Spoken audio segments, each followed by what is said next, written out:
A new study from Fidelity Investments reveals that American savers have actually significantly improved how well prepared they are for retirement. But despite this, the study still reveals that half of those surveyed are at risk of not being able to fully cover essential expenses in retirement.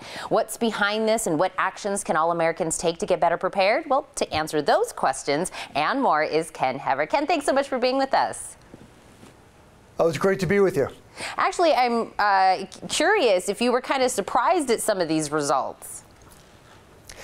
Well, when I look at the results, it's very encouraging to see how much progress Americans have made over the last 10 years to get themselves in a better position to retire and live the lifestyle that they want to.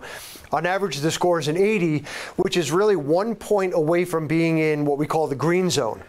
When you're in the green zone, you're on track to cover the majority of your must-have expenses, as well as some of the nice-to-have expenses.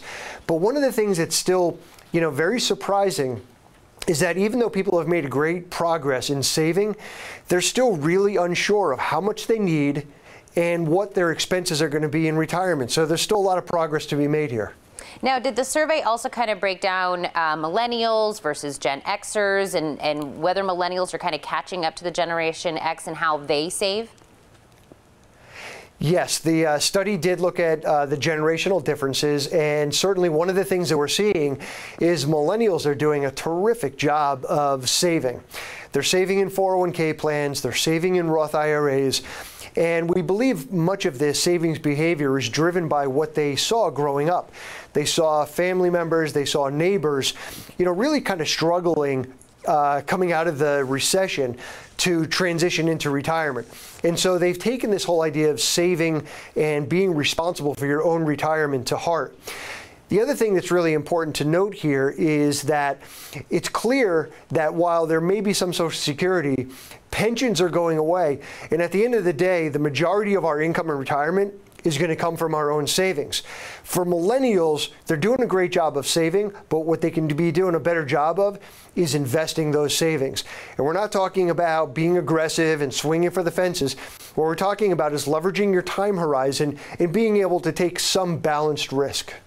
Well, and no matter whether we're a millennial or a baby boomer or a Gen Xer or where we're at in life, do you have some tips on what all of us can kind of do to be better prepared? Oh, there's no question. And at the end of the day, you can never do enough to prepare yourself for retirement. Like we were saying, the majority of your income is going to come from your own savings. So you want to target having about 85% of your current income as cash flow in retirement. Now, you could save for more, you could save for less, but 85% is a good rule. And to get there, you want to be saving 15% of your paycheck. If you want to know how you're doing, go to fidelity.com/score, and you can actually get a personal retirement score with some ideas on steps you can take. Well, I love that you're telling us how to be better prepared, and I love those kind of positive numbers that we were seeing in the survey. Ken, again, thank you so much. Thank you so much for having me. We'll be right back.